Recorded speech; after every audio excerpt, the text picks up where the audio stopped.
नमो नमो सतपुरुष को नमस्कार गुरु के नई सुर नर मुनि जन साधवा संतों सर्वस दीन सतगुरु साहिब संत सबे दंडोतम प्रणामे आगे पीछे मध्य हुए तिनको जा कुर्बान निराकार निर्विषम काल जाल वैभंजनम निर्लेपम निज निरगुणम अकल अनुबेसुन सोहम सुरति समापतम सकल समाना नीरतलय उजल हिरंबर हरदमम बेपरवाह हर पार नहीं मद तम ग्रीब जो सुमर सद होई गणनायक गलता ना करो अनुग्रह सोई पाश पद करवाना आदि गणेश मनाओ गणनायक देवन देवा चरण कमल लाऊं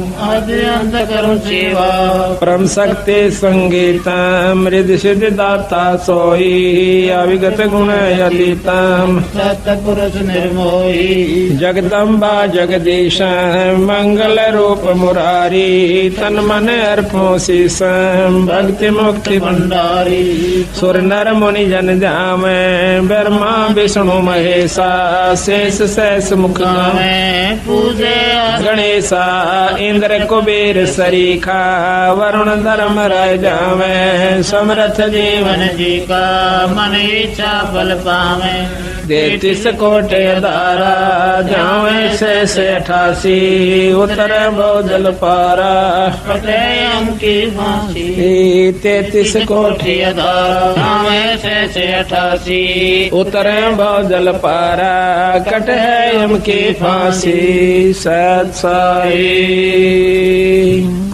आज परम पिता परमात्मा बंदी छोड़ कबीर साहब तथा उन्हीं के अवतार सतपुरुष कबीर साहब सतपुरुष के अवतार बंदी छोड़ कबीर साहब व गरीबदास महाराज की एक विशेष कृपा हमारे ऊपर हुई है कि हम आज सत्संग रूपी गंगा में अपने अंतःकरण को साफ करने के लिए आत्मा कल्याण के लिए कुछ समय इस संसारी कार्य से निकाल करके आज सतगुरु की शरण में सतगुरु के चरणों में आए हैं।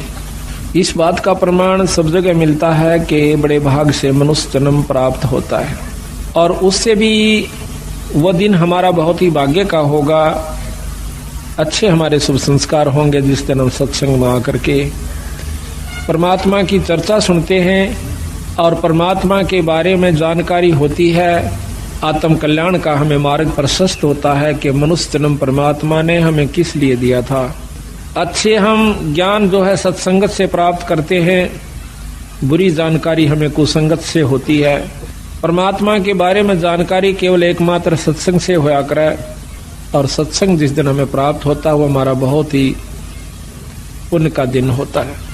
ना जाने पिछले जन्मों की कौन कौन सी अच्छी कमाई, युगों युगों के हमारे पुण्य कर्म हमारे साथ होते हैं, तब हम सत्संग की तरफ सोचते हैं और सोचने के बाद वो दिन प्राप्त होना, वो समय प्राप्त होना, वो घड़ी जिस दिन हम सत्संग में आते हैं या बड़े भाग तक प्राप्त होती है। बंदी छोड़ भगवान गरीबदास जी वह सतगुरु कबीर साहब तथा वो पूर्ण ब्रह्म परमात्मा आज हमें देख रहा है कि ये बच्चे उस परम पिता परमात्मा के आज उनके दरबार में आए हैं।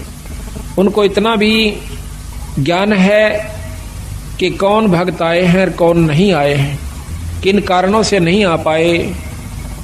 तो ये कुछ समय होता है, कुछ ईश्वर की तरफ से परीक्षा होती है परमात्मा की तरफ से कि इतनी मेहनत करने के बावजूद भी इस भक्त के अंदर, इस पुण्यात्मा के अंदर इतनी उत्सुकता उत्पन्न हुई है कि नहीं हुई है कि 100 काम छोड़ करके भी मैंने सत्संग में जाना चाहिए। इतना सत्संग सुनने के बाद इस जीव आत्मा को इतना ज्ञान अवश्य हो जाना चाहिए कि जिस प्रकार हम अपने पेट भरने के लिए, अपनी रोजी रोटी के लिए, चाहे मजबूरी समझो चाहे जरूरी समझो, हम उसको दुख या सुख पा करके अवश्य करते हैं। जिस प्रकार आज कितनी ठंड है और कल भी बहुत सर्दी थी, और इस समय में ऐसे भी भक्तजन होंगे जमींदार जिन्होंने बेचारों ने रात्रि में पानी दिया होगा अपनी फसल में, नहर से या ट्यूबवेल से, जबकि हम सर्दी के अंदर अपने घर में बैठकर भी रजाई का प्रबंध किया हुआ था और कोशिश ये थी कि कोई हीटर भी लग जावे कमरे में तो गर्मी महसूस हुआ, नहीं तो सर्दी बहुत ज्यादा है। और वो बेचारे घुटनों तक पानी में, ऊपर से शीत लहर, और वो उस पानी के अंदर, उस सर्दी के अंदर ऊपर से थोड़ी थोड़ी बूंद भी आ रही थी, बारिश भी हो रही थी। ऐसे समय में वो भक्त, वो ज्ञानी जीव सत्य अपने खेत में खड़ा हुआ था। वो ज्ञानी क्यों है कि उसने इस बात का पूर्ण ज्ञान है कि अगर आज मैं पानी देने नहीं जाता हूं तो मेरे बच्चे भी भूखे मरेंगे और हम भी भूखे मर जाएंगे और हमारा बहुत नुकसान हो जाएगा। ठीक इसी प्रकार सत्संग सुन लेने के बाद हमारे अंतःकरण में यह बात अवश्य घर कर जानी चाहिए, इतना पक्का विश्वास हो जाना चाहिए कि यदि हम सत्संग में आज नहीं जाते हैं, ये कोई रोज रोज नहीं हुआ करते, साल भर में मुश्किल से हमें कोई ऐसा समागम जिसमें परमात्मा की वाणी को विस्तृत जानकारी दी जाती है, खोल कर सुनाया जाता है। उस जमींदार की तरह इतना दृढ़ निश्चय, जिसको अजर विश्वास कहते हैं, एक तो होता है निश्चय, एक होता है विश्वास, और तीसरा गरीबदास जी महाराज कहते हैं जरना होता है। जिसको जरना हो गया वो बेचारे आज सैकड़ों किलोमीटर से चलकर इसी सर्दी में अपने बच्चों समेत आज सच्चे दरबार में उस परमात्मा की रजा का लाभ उठा रहे हैं। और जिनको इस बात का ज्ञान नहीं हुआ अभी तक, उनको जरना नहीं हुआ। विश्वास तो है कि भगवान के नाम के बिना गुजारा नहीं है, इतना विश्वास है। वो बेचारे ये सोच लेते हैं चलो घर में कर लेंगे अपना, कोई बात नहीं, आज सर्दी है, कल धूप निकल आओगी तब चल पड़ेंगे, वो भी चोखा। लेकिन जरना जिसका हो गया भाई, बात बनेगी उसकी। कहते हैं कि जयदेव मुख से ना कही हुई तीन लोक में गाज, और जरना ऊपर होते हैं ये सकल संपूर्ण काज। जब जरना हो जाएगा, जब विश्वास हो जाएगा, तब हमारे कार्य पूर्ण रूप से सिद्ध होंगे। तो आज जो सत्संग में आए हैं इस ठंड के अंदर, ये 13 दिसंबर और ये ठंड, और उसके बावजूद भी आप सत्संग में आए हो, तो यही कहा जाएगा कि आपको जरना हुआ है ईश्वर के बारे में, परमात्मा की बात का जरना हुआ है कि इसके बिना गुजारा कतई नहीं है, और ये है भी सत्य और रहेगा भी सत्य। जिन्होंने, महाराज गरीबदास जी कहते हैं कि समझा है तो सिर धर पा, भाई बहौर नहीं है ऐसा दाव।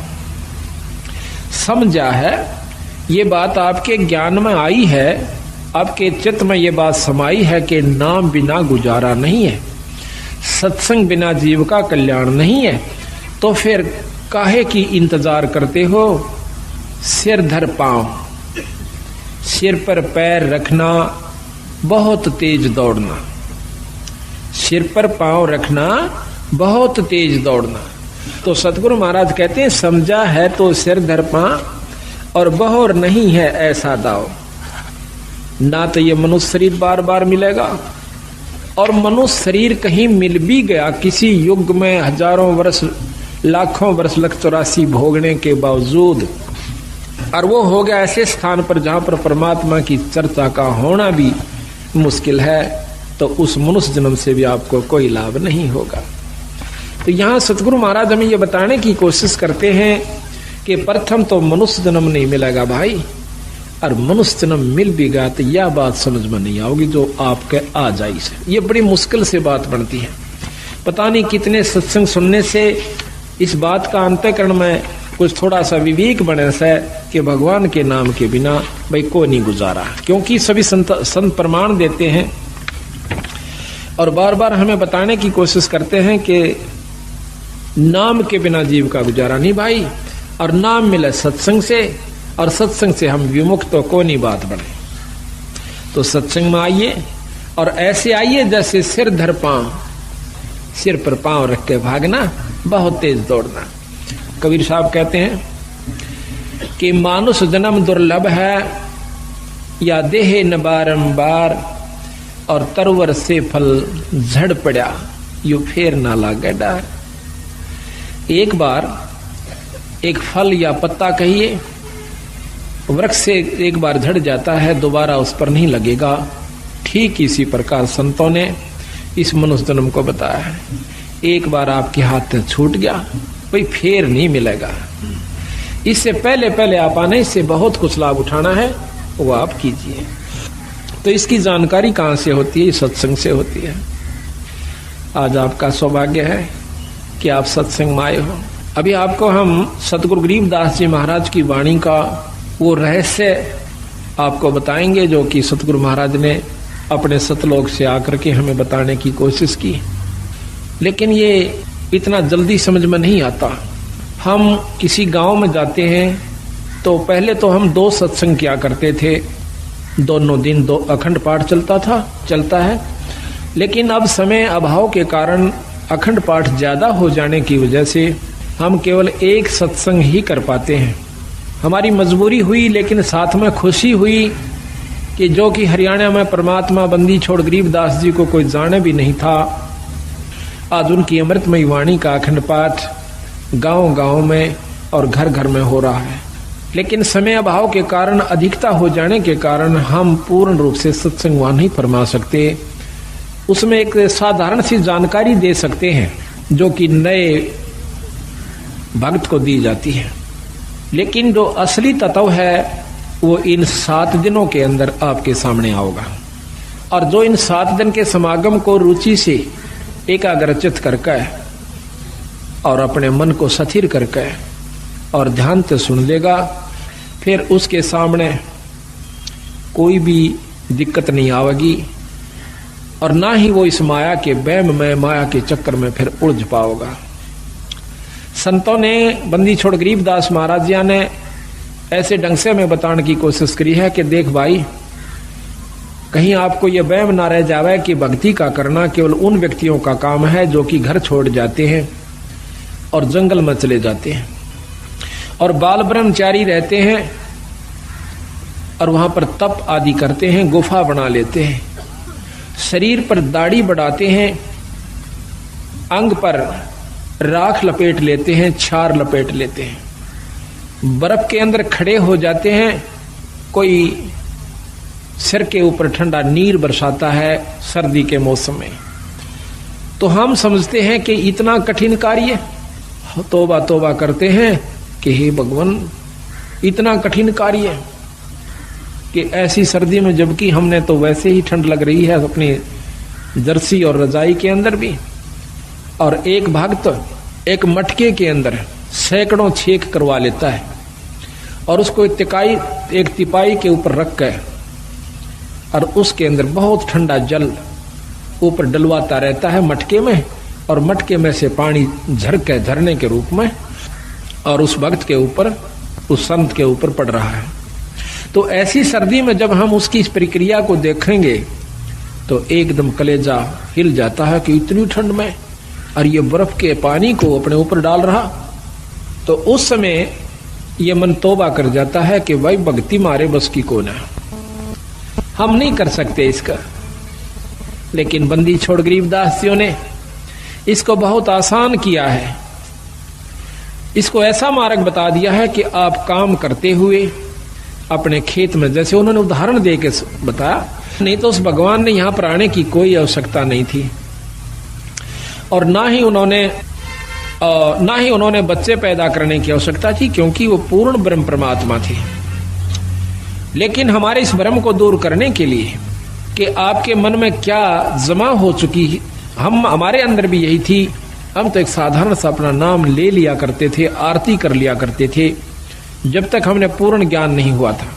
इस उद्देश्य से कि हमारे थोड़े बहुत काम सर जाएंगे, भगवान की आरती कर लें, बाकी प्राप्ति की हमें कोई उम्मीद नहीं थी, परमात्मा प्राप्ति की। जब से बंदी छोड़ गरीबदासियों का, कबीर साहिब का ज्ञान देखा, इसको समझा, और वे साथ में ये भी पता चला कि ये गृहस्थी थे, बाल बच्चेदार थे, इन्होंने अपने बच्चों के सारी ये क्रियाक्रम किया विवाह भी किया और साथ में उनका पालन पोषण भी किया और फिर भक्ति करके परमात्मा प्राप्ति भी की।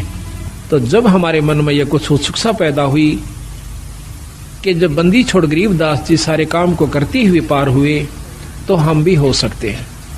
उसके बाद हमारी रुचि बढ़ी और फिर बंदी छोड़ ने लिख रखा गरीबदास जी ने कि नाम उठत नाम बैठत नाम सोवत जागबे, भाई नाम खाते नाम पीते तू नाम से ती लागबे। एक नाम से मुक्ति होगी, ना तप से मुक्ति होती है, ना केवल पाठ करते रहने से मुक्ति होती है, और ना ही किसी तप बर्फ में खड़ा हो जाने से या 4 धुना के बीच में 5 धुनों के बीच में बैठ जाने से जीव मुक्त हो सकता है। उससे कुछ और उपलब्धि होती है। तो जब हमने मेरा पता चला, इस बात का ज्ञान हुआ कि परमात्मा के पाने का तरीका भी और है, वो साधन भी और है जिससे हम ईश्वर प्राप्ति कर सकते हैं। सिद्धि प्राप्ति नहीं करनी अपन, तब से सिद्धियां आ जाती हैं। और कोई मौन बैठ जाता है 6 महीने, साल भर, 2 साल, 4 साल, वर्ष, तो उसको भी सिद्धियां आ जाती हैं। उन सिद्धियों से छोटे मोटे चमत्कार हो जाते हैं। लेकिन बंदी छोड़ महाराज कहते हैं कि ये अष्ट सिद्धि 9 निधि ये भी हमें नहीं आवश्यकता। हमने केवल आवश्यकता है तो अपने आत्म कल्याण की और जन्म मरण से पीछा छुटवाउन की है। वो कैसे छूटे हमने इस बात। तो सतगुरु महाराज ने हमें बताया कि जिस प्रकार मैंने कार्य किया, जिस प्रकार मैं रहा, मेरी रहनी को देखो। भाई बच्चे भी हुए, उनको पाला पोसा, फिर उनकी शादी करी। आज गरीबदास महाराज के 70-80 के करीब उनका जो है ना घर है, वहां पर गांव में परिवार है। 8वीं 9वीं पीढ़ी सतगुरु महाराज की चल रही है गरीबदासियों की। वहां पर लगभग 300-400 उनके 500 के करीब महाराज की आज जनरेशन है, उनकी संतति हो चुकी है छुड़ानी के। तो उन्होंने हमें यह बताया कि भाई इस वहम में मत रहना कि भक्ति वही लोग क्या करते हैं जिन्होंने दाढ़ी बढ़ा रखी हो, सिर पर जटा बढ़ा रखी हो, या बहुत बड़े संस्कृत के ज्ञाता हो, चारों वेदों को बहुत ही लतीफेदार ढंग से सुना रहे हो। बंदी छोड़ महाराज कहते हैं ये अलग वस्तु है, वो अलग वस्तु है। परमात्मा पाना ये अलग वस्तु है, ये साधन भी नाराज है। एक समय की बात है, एक राम राय नाम का एक पंजाब का बहुत बड़ा रईस आदमी वासियर गांव के अंदर रहता है। था लुधियाना के पास एक वासियर गांव है। तो वहां पर गरीबदास जियों का एक शिष्य सुबह के समय ब्रह्म मुहूर्त में, यानी सूर्य निकलने से पूर्व थोड़ा सा पहले, एक कुएं के ऊपर स्नान करके वहां पर गरीबदास महाराज का नित्य नेम कर रहा था, वाणी को उच्चारण कर रहा था बहुत ही सुरीले ढंग से। और वो राम राय सुबह सुबह घूमने के लिए गया था। अब पंजाब के लोग जो हैं वो जय श्री नानक साहिब की कृपा से वाणी के बहुत मर्मज्ज हैं। वाणी को, संत वाणी को बहुत प्यार करते हैं। एकमात्र अगर कोई सृष्टि में ग्रंथ है तो सिख धर्म का है, जिसने उसमें उन्होंने किसी मजहब को या धर्म को नहीं अपनाया। सिख कोई धर्म नहीं है। सिख नाम सिस का होता है, हिंदी में उसे सिस कहते हैं और पंजाबी में सिख कहते हैं। सिख कोई मजहब या धर्म नहीं है। आज जो सिख परंपरा के अंदर उन्होंने जो ग्रंथ साहिब बना हुआ है उसके अंदर 39 संतों का समूह वाणी है, संग्रह वाणी है। 39 संतों की न्यारी न्यारी उनकी वाणियां हैं। तो उसमें वो भी संत हैं जो राम, भगवान, कृष्ण आदि के उपासक थे। नामदेव जी, श्री तुक्का जी और श्री ज्ञानेश्वर जी, ऐसे बहुत से संत हैं। मीराबाई जी, धन्ना जी, उन सब संतों का की वाणी, उनका एक समूह जो है संग्रह ग्रंथ है। तो उसके अंदर सभी संतों की वाणियां हैं, उनका ज्ञान है, अपना अपना मार्गदर्शन है। बड़े आदर से उनका पाठ करते हैं और सुबह सुबह उठकर, कम से हर गांव में गुरुद्वारा है, गुरु द्वारा हमने एक मान रखा कि वो केवल सिखों का ही होता है। हाँ, होता तो सिखों का है, सिख माने शिष्य, वो शिष्य का होता है। लेकिन कोई शिष्य हो, शिष्य के क्या लक्षण होते हैं, उसने क्या बुराइयां त्याग देनी होती हैं, ऐसे ऐसे जो सब जिसमें गुण हैं, तो वो शिष्य है। तो गुरु द्वारा है, जहाँ पर हमारे बंदी छोड़ की वाणी है, उसमें सिख धर्म सिख परंपरा के जो ग्रंथ साहब उन्होंने समूह बनाया है, उसके अंदर अपने कबीर साहब की वाणी 40% है अकेलों की, बाकी 60% वाणी 10 सिख गुरुओं की और साथ में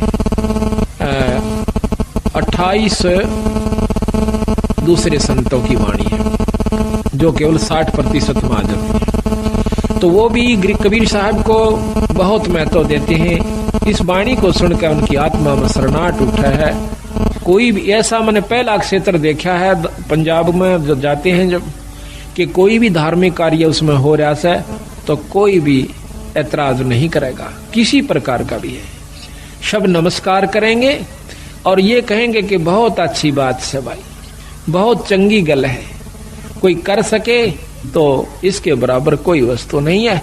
लेकिन जहां तक हमने अपने हरियाणा में ये समावेश किया है नई चीज का, हमारे बंदी छोड़ गरीबदास कबीर साहिब की कृपा से, तो हमें सबसे ज्यादा दिक्कत यही आई है कि प्रथम तो हमारे भक्तजन पिछली परंपरा को त्याग कर प्रसन्न नहीं, दुखी होते हैं अगर उनको कहते हैं कि ये रास्ता जो आप अपनाए हुए हो ये आपका आत्म कल्याण का भी नहीं है और साथ में आपके घर में सुख भी नहीं होगा। तो शुरू में पुरानी परंपरागत यानी उसके ऊपर लगे हुए रचे हुए होने के कारण वो बहुत दुख मानने से इस बात का। और फिर जब देखते हैं हमारी एकदम की नई प्रक्रिया के घर में पाठ करते हैं, उस कमरे को साफ करते हैं और फिर अपने सत्संग के द्वारा उस परिवार के अंतःकरण को साफ करते हैं, उस सारे परिवार का अंतःकरण साफ करके फिर उनके अंदर ये समावेश करते हैं कि अगर सृष्टि के अंदर कोई पृथ्वी पर इस सृष्टि में कोई शक्ति है तो गरीबदास महाराज है, ये बंदी छोड़ कबीर साहब है, ये पूर्ण ब्रह्म परमात्मा है। प्रथम तो इस बात को कोई स्वीकार करके प्रसन्न नहीं कि कबीर साहब भी कोई भगवान होगा, कबीर साहब के अंदर भी कोई ऐसी शक्ति होगी जो हमें सुख दे सकता है, हमारी आत्म कल्याण कर सकता है। हमने केवल अपने उन्हीं पुराने शास्त्रों के ज्ञान को ही आरूढ़ मान रखा है, तो उसके अनुसार भी हम पूर्ण साधना नहीं करते जो कि हमारे पुराने शास्त्र हैं।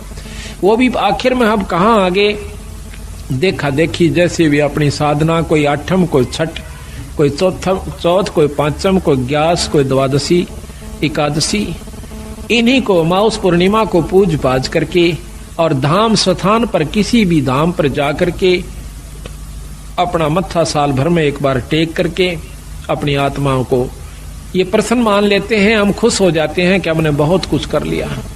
तो हम उनको बताते हैं जाकर के कि गरीबदास महाराज जियों ने ये बताया है कि ये साधना आपकी ठीक नहीं है।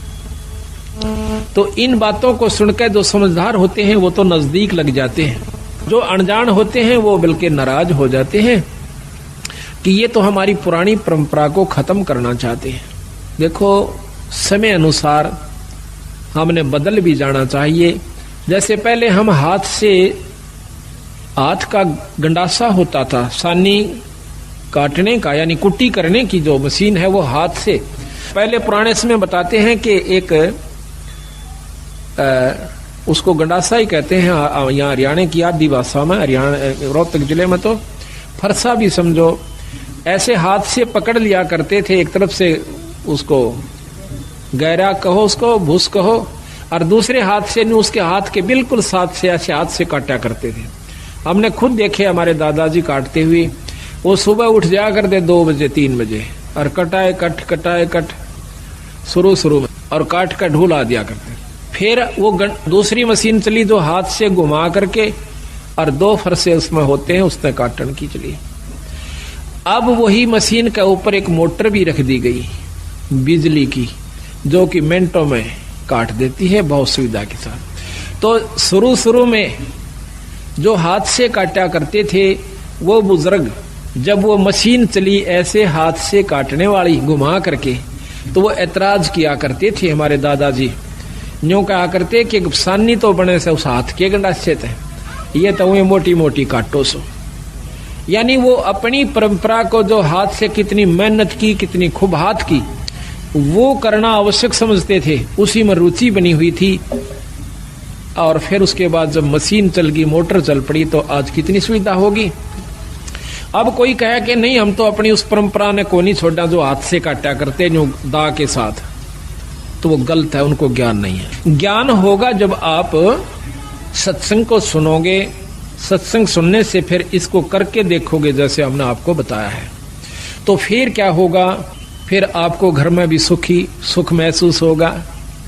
एक एक परिवार के अंदर लगभग 2-2, 3-3 व्यक्ति बीड़ी और दारू पिया करते थे, 4-4 भी भाई सारे पिया करते थे। जब सतगुरु महाराज की वाणी सुनी कि कितना दुख होता है, कितना उनको कष्ट होगा जो आज हुक्का शराब आदि प्रयोग करते हैं, 184 में चले जाएंगे। एक बार सुना, दूसरी बार सुना, तीसरी बार सुनकर उन्होंने प्रण कर लिया कि आज के बाद हम बीड़ी शराब मांस तंबाकू प्रयोग नहीं करेंगे। तो इसी प्रकार मैं कहना ये चाहूं था कि बंदी छोड़ गरीबदास महाराज की जो वाणी है, ये यहाँ हरियाणा में प्रवेश करने में हमें बहुत दिक्कत आ रही है, लेकिन उसके बावजूद भी प्रोग्रेस इतनी आवश्यकता से अधिक होगी, उम्मीद से भी ज्यादा होगी। उम्मीद नहीं थी कि ये भक्तजन इतने जल्दी से इस बात को समझ लेंगे, पर बंदी छोड़ गरीबदास महाराज ने अपनी पूरी शक्ति का प्रयोग किया है। कबीर साहब ने अपनी पूरी रजा बख्श के दिखाई है कि ये काम मैं कर सकता हूं, जो ये कहन लाग रहे से, जो आपको ये रोजाना बताते हैं, ये कार्य मैं कर सकता हूं, और वो करके दिखाया है। जब इन भक्तों को यह बात समझ में आई है कि कबीर साहब भी कोई परमात्मा शक्ति है। यहाँ पर भी आपको मैं सैकड़ों आए हैं, पर इनमें ते सारे के सारा के घर में जो सुख हो रहे हैं, ये अपने मुंह तो बता सकते हैं जब से सतगुरु शरण में आए। लेकिन 1-2% जिनको लाभ नहीं प्राप्त हुआ, उसके पीछे रहस्य बताया कबीर साहब ने कि कबीर सतगुरु के दरबार में भाई कमी काहे की ना, और हंसा मौज नहीं पावता तेरी चूक चाकरी में। अगर तुझे पूर्ण लाभ पूर्ण मौज भगवान नहीं बख्श रहा कबीर साहब, तो तेरी चाकरी में, तेरी सेवा के अंदर अभी बहुत कमी है, अपनी बहुत कमी है तेरे अंदर। नहीं, जब 98 व्यक्तियों को परमात्मा पूर्ण लाभ दे रहा है, बंदी छोड़ दर्शन दे रहा है, और उनको वो झलक नजर आ रही है जो वर्णन करते हैं हम रोजाना, तो आपको नहीं आई, तो भाई आपकी चूक चाकरी में, आपकी कोई सेवा में कमी है, आपके कोई नियम में कमी है, आप में भी कोई अहंकार अभिमान बकाया है। तो सतगुरु महाराज को अहंकार तो लेस मात्र मान में, म्यान कहते हैं तलवार का जो ऊपर का कवर होता है, उसके अंदर 2 खड़ग 2 तलवार नहीं समा सकती, किसी रूप में भी नहीं समा सकती। इतना इम्पॉसिबल असंभव कार्य है कि राख्या चाहे पिया चाहे प्रेम रस, और राख्या चाहे मान, एक म्यान में 2 खड़ग, भाई देखी सुनी ना कान है। तो अहंकार तो एक लेश मात्र भी ईश्वर को पसंद नहीं है, और जिनमें अहंकार नहीं रहा उनको परमात्मा का दीदार हुआ, दर्शन हुआ, आत्म कल्याण हुआ।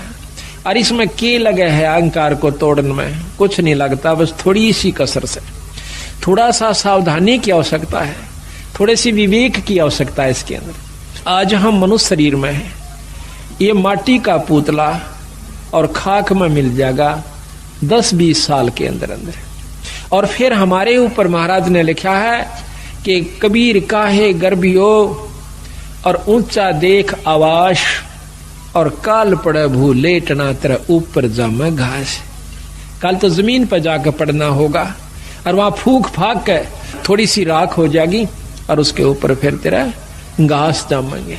तो इस प्रकार इस अहंकार ने, जैसे आज हम पशु बन जाते, शरीर छूटेगा ये भी पक्का है, और छूटने के बाद फिर पशु जुन्नी में जाना होगा, जिसमें नाम नहीं लिया जिन्होंने, और विकार किए बीड़ी शराब मांस तंबाकू प्रयोग करते रहे, उनको 184 प्राप्त होगी। फिर जिन भक्तों ने नाम भी ले लिया, और अपना धर्म पुण्य भी कर रहे हैं और फिर भी अभिमान रह गया तो फिर भी आप लख 84 में जाओगे।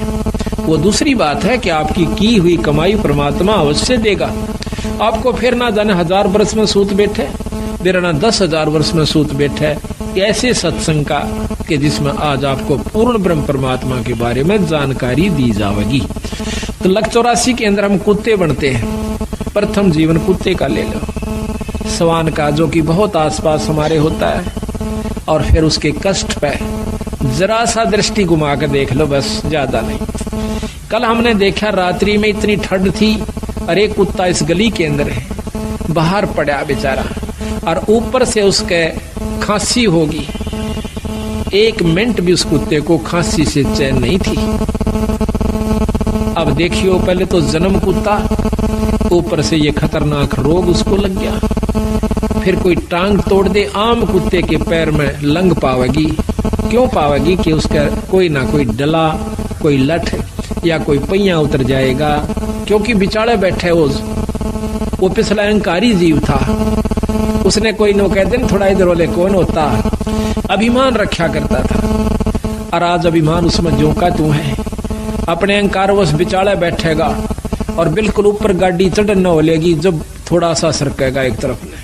वो पिछला जो उसके अंदर बदमाशी थी वह अब भी मौजूद है। कई कुत्ते ऐसे देखें कि जीप ऊपर चढ़न हो जाएगी जब थोड़ा सा हलते हैं, तो उस कष्ट के कारण, उस अहंकार के कारण उसने कितना भारा दुख मोल ले लिया। तो इन बातों ने याद रखेगा जो भगत, तो उसको कोई भी अहंकार नहीं रहेगा। अब हम सत्संग में यही सिखाते हैं। आप अपने घर में आजकल ऐसा कोई भी नहीं रहा जो डबल बेड ना ले रहा हो, और डबल बेड के ऊपर गद्दा भी बहुत मोटा हो से, और अच्छी बड़ी आज वस्त्र भी आप लिए हुए सो। तो हम आपको यहाँ ऐसी असुविधा देने की कोशिश करते हैं जो ज्यादा भी ना हो पर सुविधा भी ज्यादा ना हो। इसका कारण ये भी है कि आपके मन में वो अहंकार रूपी राक्षस बना ना रहे। जहां स्थान मिल जाए वहीं बैठ जा, चाहे नीचे मिलो, चाहे ऊपर मिलो, चाहे बोरी मिलो, चाहे कोई वैसे साधारण दरी मिलो, तो हम उस समय ये देखकर इस पर बैठ जाते हैं कि भगवान के दरबार में और काहे का मान।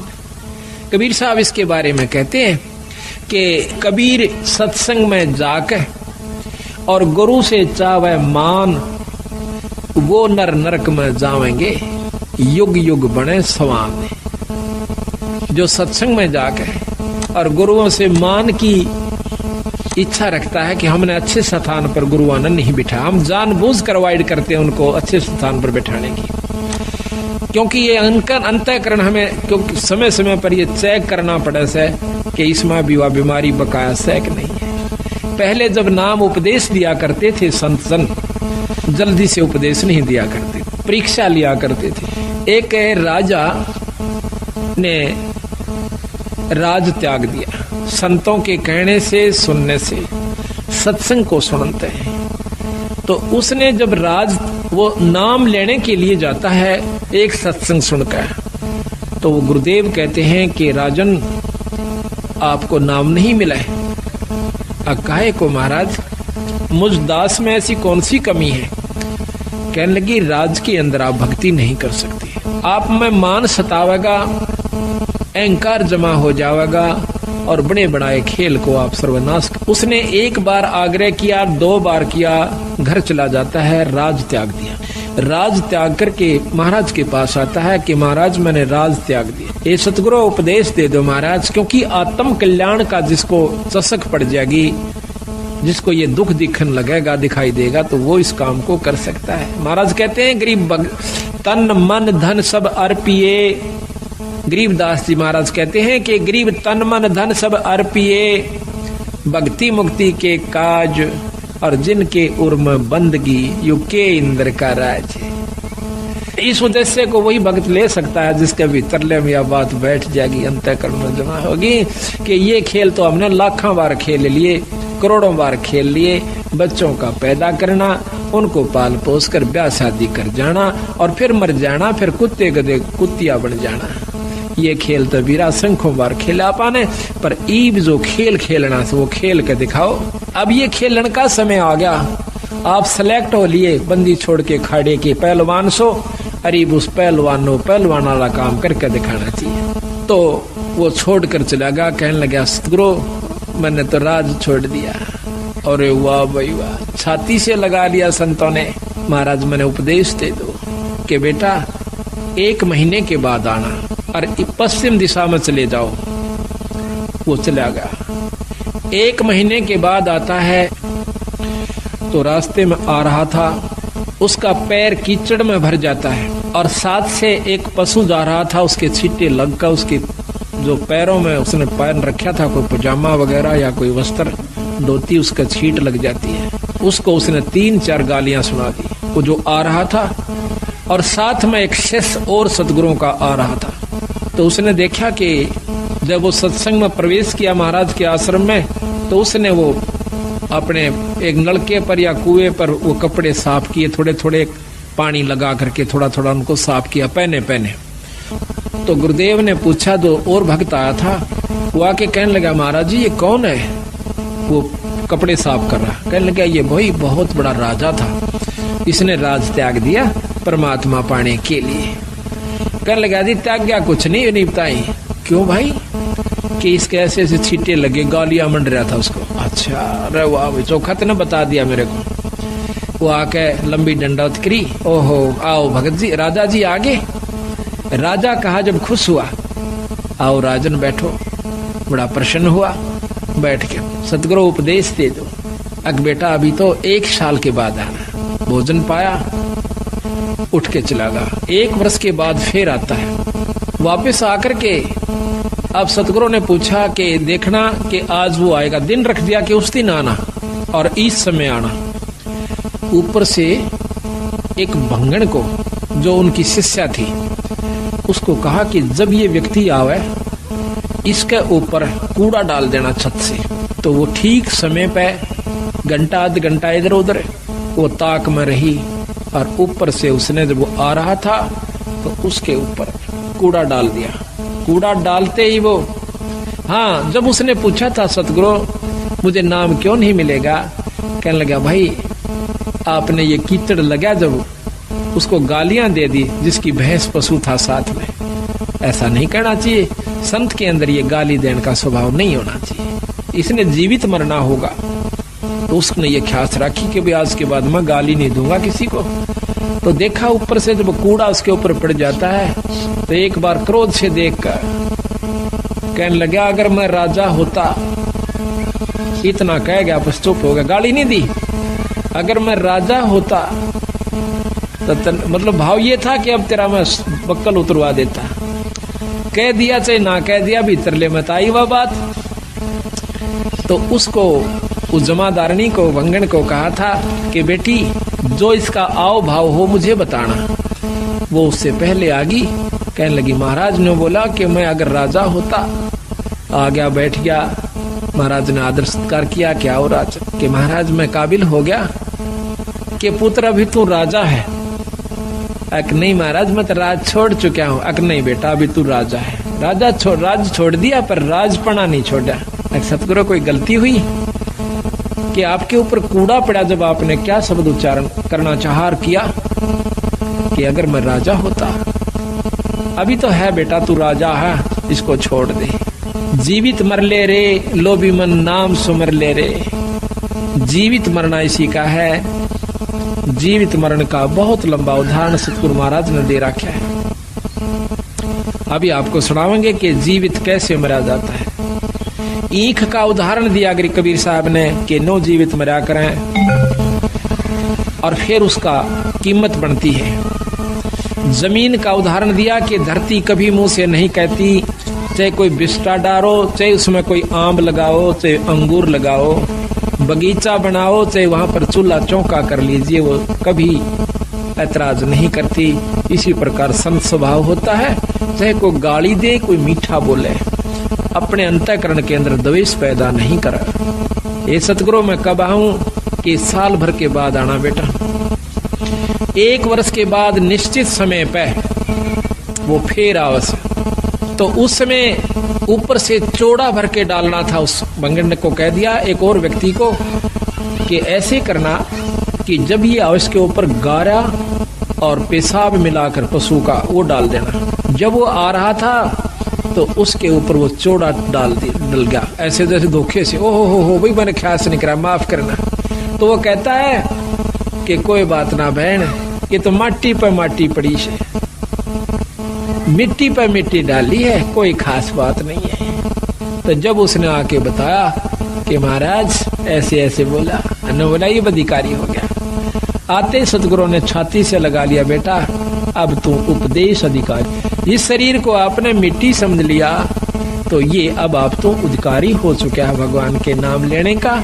इब तू भगवान भजन जोगा होया से, इब नाम जपा कर। तो इसी प्रकार एक और उदाहरण दिया है, ये लंबा प्रकरण था। अभी हम उसको उसी स्थान पर आते हैं कि उस राजा ने राम राय ने जब वो सतगुरु गरीबदास महाराज की वाणी वासियर गांव के अंदर जिला लुधियाना पंजाब में सुनी, सुबह सुबह एकदम बंदी छोड़ गरीबदास जी की वाणी के अंदर वो आकर्षण है कि ये परमात्मा की वाणी है और आत्मा जो है ये उसका अंश है कबीर साहब का, गरीबदास जियों का।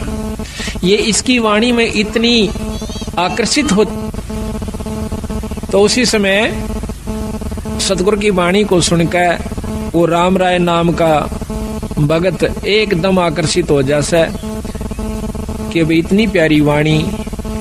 उसने चाहा कि अभी जाकर बैठ जाऊं, पर वो पहले घूम फिर के आया, आकर के महाराज के पास बैठ जाता, वो भगत जी के पास जो कि वहां पर सतगुरु की वाणी का पाठ कर रहा था।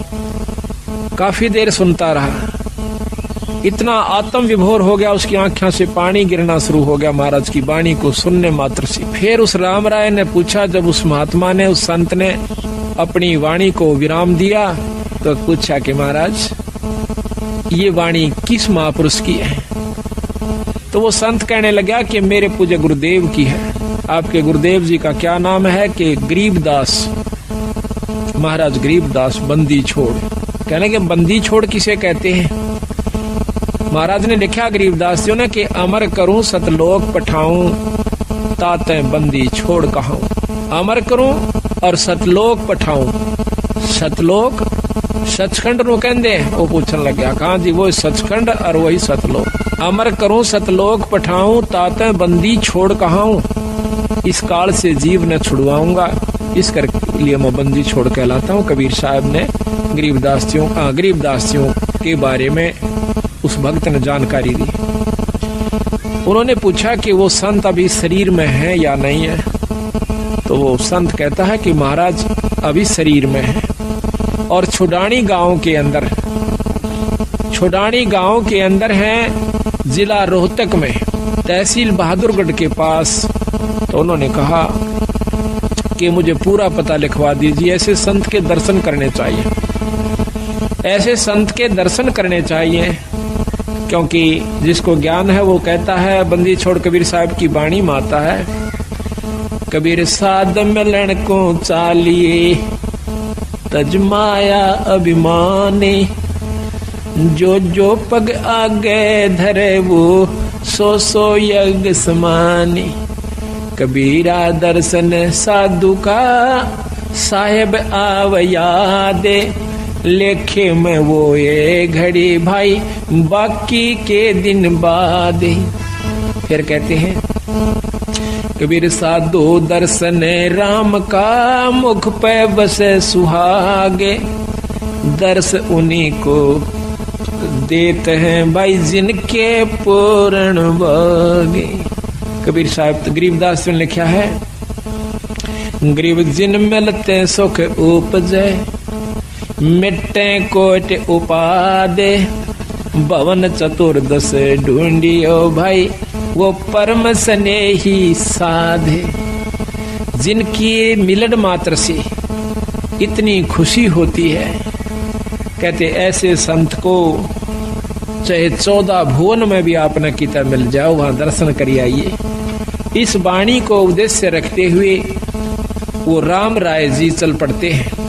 गांव छुडानी में आए, आके छुडानी में पूछा कि गरीबदास महाराज कहाँ रहते हैं? गांव वाले कोई महाराज नहीं कहा करते बंदी छोड़ को, वो तो उस समय की बात है जो भगवान खुद आए थे। आज भी मेरे ख्याल में 90% व्यक्ति छुड़ानी के नहीं मानते गरीबदास जी ने, 90%। और उस समय तब मानता कौन होगा। तो बाहर के भक्त आए हुए थे।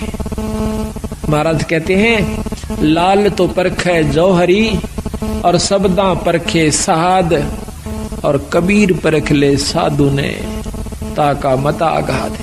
तो परमात्मा को परखना कोई बच्चों का खेल नहीं है, संत को परखना। रामचंद्र जी आए, उनको एक राजा माना। कृष्ण भगवान आए, उसको एक ग्वाला माना। और उसके साथ कितनी दुष्ट आत्माओं ने आकर क्या क्या कुकर्म करने चाहे। पूतना जैसी दुष्टा ने उस छोटे से मासूम बच्चे पर भी दया नहीं आई और उसको मारने की खातिर अपनी दूधी के विसला के चाल पड़ी। और उस चानूर के से नीच ने इतना बड़ा पहलवान था और उस 15 साल के बच्चे की गेला कुश्ती करने की चुनौती दे दी। ऐसे ऐसे कंस कितने उदाहरण हमें मिलते हैं, पर उस समय हम नहीं मानते उनको। जब वो मौके पर होते हैं उनके जाए पीछे फिर वृंदावन की फेरी यानी गोवर्धन की फेरी देते फिर ऐसे। वहां कृष्ण जी बैठे हैं क्या? यही हमारी भूल चौंध नहीं टूटती, इसको तोड़ने के लिए संत बार बार आते हैं। भाई जब वो शरीर में आते हैं तब तो तुम होशियार हो जाते हो, तब तो तुम सियाणे बन जाते हो और उसको परमात्मा स्वीकार नहीं करते हो। जब वो चले जाते हैं और फिर वहां उनकी मंडी बनाकर और वहां माथा टेकते फिरते हो, वहां परमात्मा नहीं है। परमात्मा के पाने की नियम है, ये इनके तरीके हैं कि उनके प्यारे हंस से संत से उपदेश लीजिए और फिर उसको उसका स्वरूप मानिए अगर आत्म कल्याण चाहत। जो उनका नुमाइंदा संत है उनको उनका प्यारा स्वरूप समझो। महाराज कहते हैं कबीर साहब, कबीर गुरु मानुष कर जानते वह नरकइये अंध और महादुखी संसार में फिर आ गए यम के फंदे। फिर साथ में कहा है कि कबीर गुरु मानुष कर जानते करें चरना अमृत को पान और वो नर नरक में जाएंगे युग युग बने समान। गरीबदास जी महाराज भी कहते हैं कि मम संत मुझे जान मेरा स्वरूपम। तो उस समय तो हम इस बात को स्वीकार नहीं करते हैं और फिर बाद में जब वो चले जाते हैं उनकी वहां पर यादगार बनाई जाती है, फिर मंदिर का रूप धारण कर लेती है। फिर हम जाकर के वहां पर अपनी, जब वहां भी उसके बावजूद भी कुछ आपके कार्य सर जाते हैं, अगर वो हाजिर थे उस समय उनसे प्रेम आप कर जाते तो आपका सर्व कार्य सिद्ध होता। अब तो केवल वो धाम बन गया और धाम पर जाने का, मत्था टेकने का केवल एक फल है, मुक्ति फल नहीं है। हम भी जाते हैं अपने धाम छुड़ानी में, लेकिन वहां अगर हम बिना गुरु के जाते हैं तो हमें कोई लाभ नहीं होगा। एक साधारण सा लाभ, जैसे कोई पशु का ठीक हो जाना, जैसे आम देवी धाम पर जाते हैं, माता धाम पर जाते हैं, या अपने कोई अपना जो पितृ धाम होता है वहां जाते हैं, उनसे ज्यादा कार्य आपके छुड़ानी में सर सकते हैं उस धाम पर जाने मात्र से। लेकिन जन्म मरण की बीमारी आपकी मुक्ति नहीं हो सकती, क्योंकि महाराज गरीबदास जी खुद कहते हैं कि पूजे देई धाम को और शीस हिलावे जो, गरीबदास साची कह हद का फर है सो। बिना गुरु के संपर्क से कट जाने के बाद आप चाहे उस धाम में जाकर बस जाइए, आपकी मुक्ति नहीं हो सकती। और यही बीमारी हमारी खत्म नहीं होती, जिसके कारण हम चौथे युग में चक्कर काट रहे हैं, दुख पा रहे हैं। तो इसी प्रकार जब हम साध मिलन को चलते हैं उस समय तो वहां पर कोई भी उसको गरीबदास महाराज जी को परमात्मा स्वीकार नहीं किए हुए था, आज भी नहीं है, उस छुड़ानी के तो नहीं है। खुद गरीबदास महाराज की परंपरा के लोग भी आज दूसरी उपासना कर रहे हैं। कारण यह है कि उनको ज्ञान नहीं कि गरीबदास के प्रबल शक्ति थी। बाकी दूसरा गांव 90% व्यक्ति यही मान रहे हैं कि ये तो इनका दादा परदादा था, ये तो ज्यादा मानस है, इसमें थोड़े बहुत मान भी रहे हैं। वो मानते क्या है, पड़वासी वाले दिन अपने घर में खीर बना ली, रापे खा ली। ये मान हो रही से छुड़ाने के अंदर गरीबदासियों को मानने वालों की। और आज भी वो मूर्ख लोग जिन्होंने ज्ञान नहीं है, वो भी केवल न्यों कैसे कि बस धाम में माथा टेक ले, तेरा गुजारा ठीक हो जाएगा, पार हो जाएगा। और यही कारण था कि 250 वर्ष हो गए बंदी छोड़ने, 350 वर्ष हो गए, उन्होंने उन व्यक्तियों को सहयोग नहीं दिया जो कि गलत मार्गदर्शन कर रहे थे। यही कारण था कि केवल 10-5 व्यक्ति गांव में सिर्फ इतनी को छोटी मोटी मान के कुछ घर थे जो गरीबदास को, वैसे स्वाभाविक जैसे आम लोग कहते हैं हम तो ग्यास को मानते हैं, कोई कहते हैं द्वास को, तो वो कहते हैं हम पूर्णमासी को और छुड़ानी में जाते हैं। बस उनको ये नहीं मालूम कि वहां क्या परम शक्ति दबिया हुआ खजाना उस पूर्ण ब्रह्म परमात्मा का है। तो जब सतगुरु ने रजा करी, महाराज कहते हैं सतगुर नाल वड़ियाइयां जिन जाहे तिन दे। सतगुर नाल वड़ियाइयां उस बंदी छोड़ के हाथ में बढ़ाई है, वो किसने देवस है और किससे अपना काम करवावस है। आज उनकी कृपा से आज हरियाणा में कितनी मौज कर दी बंदी छोड़ ने। और अब तो ये एक विस्फोट हो चुका है बंदी छोड़ की असली वस्तु का। अब तो ये फैलता जा रहा है, इतना फैल रहा है कि ये तो यथार्थ वस्तु है। छोटे छोटे बच्चे भी इस बात को समझ चुके हैं कि ये वस्तु, ये पूर्ण परमात्मा है और इनसे पूर्ण लाभ, पूर्ण मुक्ति हो सकती है। लेकिन वहां के भक्तजन आज भी इस बात को स्वीकार नहीं करे हुए। कारण यही है कि ज्ञान नहीं हुआ, और ज्ञान देने वाला कोई जाता था तो उसकी रहनी में फर्क था, उसकी करनी में फर्क था। आप उसमें आचरण नहीं था, औरों को ग्रंथ साहब सुनाता था, तो उसकी बात का असर 1, 2, 4 बार, साल 2 साल हो सकता है। लेकिन असर उसका होता है जो खुद करे और दूसरे ने फिर करके दिखावे। अब देखो भाई, मन ने तो इसमतिया ढूंढ के वस्तु पाई है, आप भी इसको ये लाभ उठा सकते हो। तो उसने पूछा वायस राम राय ने कि भाई गरीबदास महाराज से मिलना है। प्रथम तो वहां के व्यक्तियों ने मजाक करा, न्यू बोला रहा उस बौड़िए ने कैसे ना, वो बौड़िया है उस छोरी का छोरा। क्यों? महाराज गरीबदास जी, उनके पिताजी करौथे के रहने वाले थे। वहां गरीबदासियों के छुड़ानी में मामा जी थे, यानी उनकी माँ थी छुड़ानी की, लड़की थी वहां की। तो इस करके उसको रानी का लड़का कहा करते थे, भाणजा कहा करते थे। नो बोले रो बौड़िए न कैसे महाराज। अब उसने सोचा कि वैसे बंटता होगा। दूसरे जो साथ में था उसने बता दिया कि सामने चला जा भाई, और वहां गरीबू बैठा से बंदी छोड़ को इस भाषा में वो लोग बोलते थे। तो वो चला गया। वहां जाकर देखा कि महाराज गरीबदास जी घर पर नहीं थे, 5-4 भक्तजन आए हुए थे। तो उन्होंने से पूछा कि गरीबदास महाराज से मिलना चाहता हूं, मैं पंजाब से आया हूं। तो वो कहने लगे बैठ जाओ, आओ नहाओ स्नान करो, भोजन पाओ। घर वाले कहने लगे, तो वो कहने लगा मैं महाराज जी से मिलना चाहता हूं। कि महाराज जी तो खेत में गए हैं। किस तरफ गए हैं? जंगल में। कि बैठ जाओ आ जाएंगे। कितनी देर में आओगे?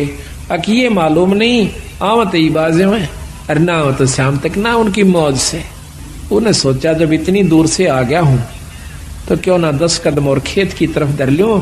इतना उतावला हो रहा था कि भगवान के दर्शन करूं। साधु दर्शन राम का, ईश्वरीय दर्शन होता है संत। इतना उतावला हो कहता है कि मुझे रास्ता बताइए, मैं खेत में मिल लूंगा भगवान से। तो उन्होंने कहा कि नहीं, आप यहीं रुकिए, अगर नहीं मुझे रास्ता बताइए। तो उन्होंने रास्ता बता दिया कि इस प्रकार पश्चिम में, ये दक्षिण की तरफ आप जाइए, रास्ता खेतों में जाने का। और वहां से आप रास्ते में एक रहट मिलेगा, रहट के पास एक झोपड़ी है, उसमें महाराज मिलेंगे। वो चल पड़ा। तो बंदी छोड़ रास्ते में आ रहे थे।